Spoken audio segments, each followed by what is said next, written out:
So, welcome to the Man Uprising podcast. I'm Dr. Baruch Halevi, also known as B. Now, some of you have been with me through the Defiant Spirit podcast, and that's still a thing. That's my work around the Enneagrams. Some have been with me, Man Search for Meaning, and the Meaning Academy with my friend Dr. Daniel Franz, and our work around Viktor Frankl. And although that podcast is not a thing, that work is still continues, and I really bring that into my work here with Man Uprising. Man Uprising, as advertising says behind me, men rising up in the second half of life, is just that. It's for men rising up in the second half of life, but it's not just for men. It's for the women married to those men. It's for women raising a man. It's for women whose father's a man or have brothers or people in their lives, and they want them to rise up in the second half of life. And it's not just for men in the second half of life, however you define that. It's also for younger men, really for 20 and up, rising up into the second half of life. So I might have to change the tagline. But the bottom line is men need to rise up in the second half of life. Now, somebody said to me a while back, uprising, that's so aggressive. It is aggressive. You got to be aggressive if you're going to rise up against your nature. It's not rising up against society or women or anything outside of ourselves. It's us rising up against our nature. And if you don't think a man has to be aggressive, intense, focused, and committed to rising up against his nature, then you don't know men. Men have a destructive side like women don't understand. They don't have it. Of course they can have it. But by and large, I've counseled thousands of people, and the people who do the most explicit destruction in this world, really, do we have to prove this to you, are men. Look at incarceration rates, look at crime, violence, etc. Men need to approach rising up against their nature with that level of intensity. And that's what this is about. This is about rising up against our nature, because our nature it's not good, it's not bad. Nature is amoral, right? Think about nature out in the world. It's not good or bad. It's amoral. It's doing what it needs to do, but that doesn't make you good, right? Just because you're natural. Our work as human beings in general is to become supernatural. Super means to go beyond our nature, right? If anybody who's raised kids knows, you don't want them to be natural. You want them to say thank you. To not say thank you is natural as a kid. So what do? You say thank you, say thank you, say thank you. We're trying to defy our nature as human beings. Little boys and little girls are not good or bad. They're just amoral. They're natural. Our work here is to rise up above our nature. And as a man, our nature, it's not, again, it serves us for a time and place. But when you get to the second half of life, what Dr. Carl Jung calls the afternoon of life, as Dr. Carl Jung says, what works in the morning fails us in the afternoon. The morning of life, the first half of life, is all about doing.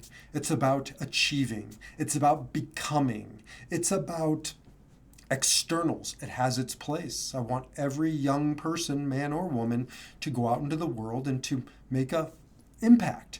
However, if you keep taking that level of focus into the afternoon of life, it fails you. Doing and achieving and external standards of success, they fail us in the afternoon, certainly by the evening of our lives. I see it time and time again. Relationships that fail are the ones that don't reinvent themselves in the second half of life. You got to go deeper, not wider. You got to go inwards, not outwards. If you want to have a recipe for misery, then keep believing you are the flesh suit. You are your externals, the way you look, the way you present to the world in the second half of life.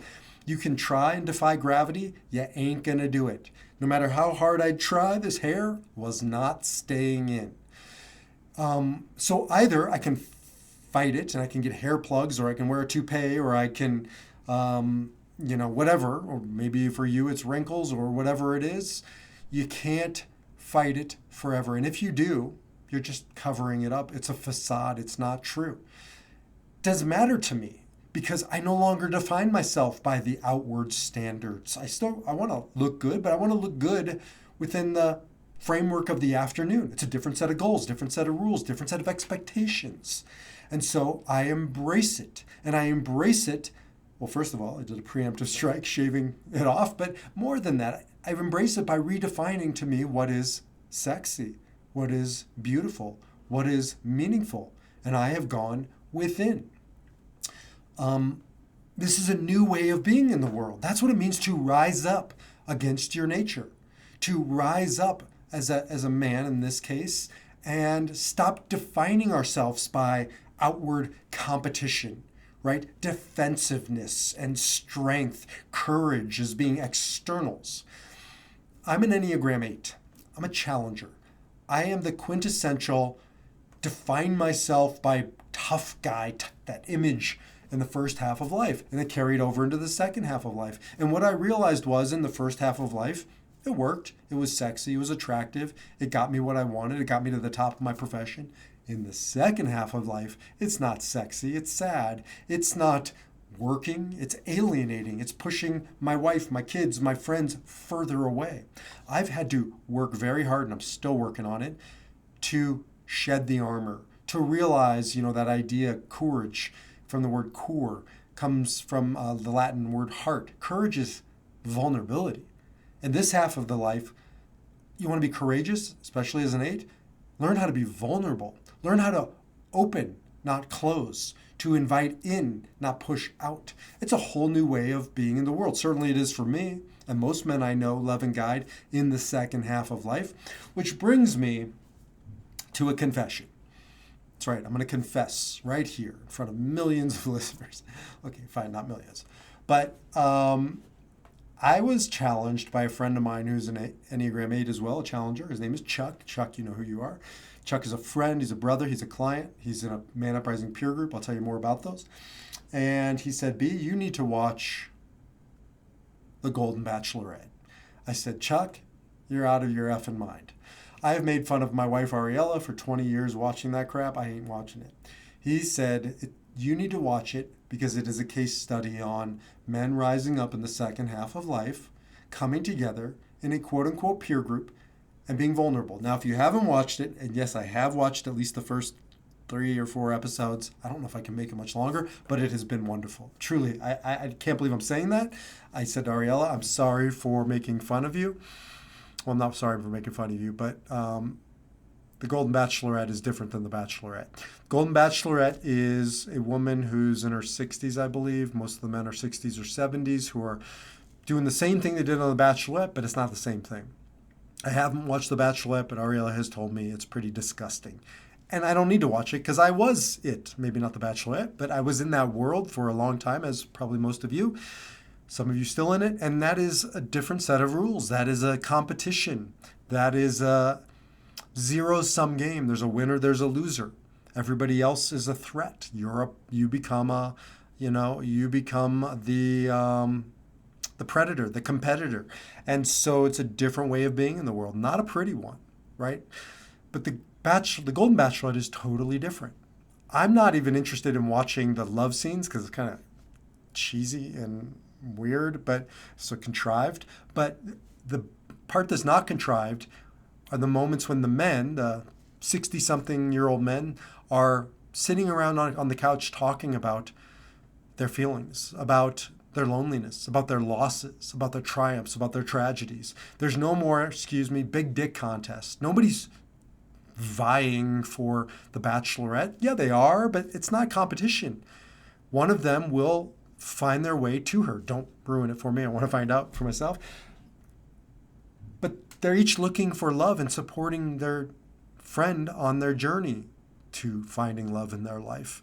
And they're truly supportive. I mean, a couple of them are schmucks. The French dude, I can't stand him. And also the Admiral, Kim, he's just stuck sort of in this competitive mode or hardened shell. But most of them, by and large, they're sweet. And they're looking for a different type of way of being in the world in the second half of life. New rules and new goals and new ways of being in the world. It isn't zero-sum game. Just because so-and-so wins doesn't mean I lose. It means they win and I get to support them on the journey. And that's the second half of life. And that's rising up against our nature, right? Our nature is to fight and to vie and to compete. But we don't have to live that way. And in the second half of life, we shouldn't live that way. And that brings me to Man Uprising peer groups. We're running peer groups now across Denver and on virtually online. And it's so beautiful to see men in the second half of life, 40 upwards, coming together with other men to open their hearts. I'm working so hard on it. I want to be like those guys in the Golden Bachelorette. I want to continue to be around my Man Uprising peer group brothers because I don't do vulnerability well. It's so hard for me. I really have to rise up against my nature. My nature as an 8 is the fist, right? It's not the vulnerable side, the palm. I'm scared to share that part of me, to show that part of me. For 1,000 reasons, I have learned or I've been wired to protect myself through being tough, but it's not tough. Courage, core, Latin word, heart. It's a different way of being in the world when you stop thinking that courage is being tough and being fearless, but being honest about our fears and being vulnerable. That's the work of the second half of life. That's the work of a peer group. To sit in a group of 8 other men who support you, who ask you to check your cape at the door, who ask you to come here and be vulnerable, and can hold that space. In our peer groups, we don't fix each other. We don't give advice, we just experience, share. The moment you tell another man what to do or what you think knows best, the vulnerability goes away. And it's no longer a space of sharing, it's a space of comparing. And so in that Man Uprising peer group, what we do is we invite each other in to hold the space, to support each other, to work through our vulnerabilities, our fears in a safe space of other men. It's so important to do this work for men with men. You can't do it in a co-ed space. I'm sorry. I will have this debate until the day I die. I've run men's groups. I've even run a women's group in my capacity as a spiritual guide. But I've run co-ed groups, but I have never seen men be vulnerable, not like this, around other women. Something changes when you introduce the Golden Bachelorette, when you introduce that other, because men start competing, or men start impressing, or men start withholding, and you need, as a man, a peer group of other men. I don't care if you get it in your synagogue, in your minyan, in the prayer group. I don't care if you get it in your church group. I don't care if you get it in your fraternal organization, but you got to get it somewhere. And the only way for men to truly be vulnerable is to do this work in the company of other men. Excuse me. It's one of the big transitions for me. I used to be pockets of vulnerability in the first half of my life with women. I still am with my wife, but before my wife, there was lots of dating, and that's how I learned to be vulnerable, is in dating, but also especially in sex. That was the only way I could be vulnerable. And I associated vulnerability or intimacy with sexuality. And I never thought it could be found outside of that domain. I started to find it in my relationship with my kids to some degree. So there is a vulnerability and an intimacy there, but it's not the same because it's not peer group. And there's a power differential. Now with my wife, I have it, but that's the only place I've had it until my men's groups, my peer groups, where I'm a participant, I'm not leading them. And in that space, I just can't even describe it. It's a new level of intimacy for me as a man. If you want a taste of it, watch The Golden Bachelorette. That's a glimpse into what it looks like into a peer group.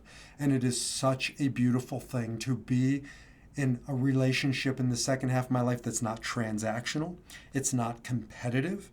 It's not anything other than pure validation. Pure, as Dr. Wayne Dyer says, intimacy, to see and to be seen for the first time in my life by other men. I can't describe it to you, but it is the closest thing I felt to love outside of my marriage.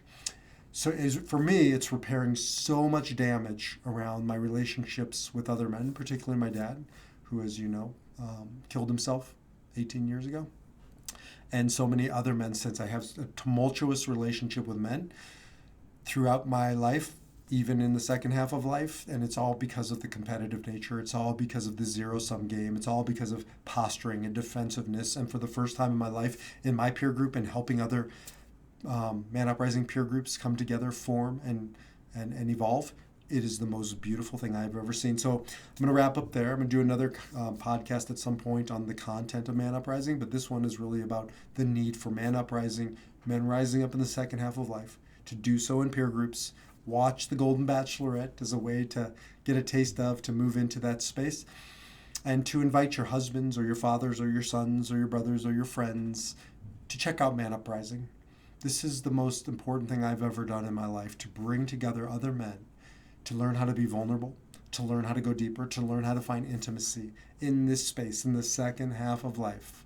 So if it's you or if it's someone you love, encourage them to scan this QR code or go over to manuprising.org and they can find their way to the Man Cave. That is a complimentary space where you can come, you can check out the Man Uprising community, no commitment, no cost, and you can, if I give away content in there, you can get the Man Uprising book, you can meet other guys, you can participate in more and more conversations outside of the peer groups, but you can also learn about more about what it takes to join a virtual or in-person peer group and rise up in the second half of your life.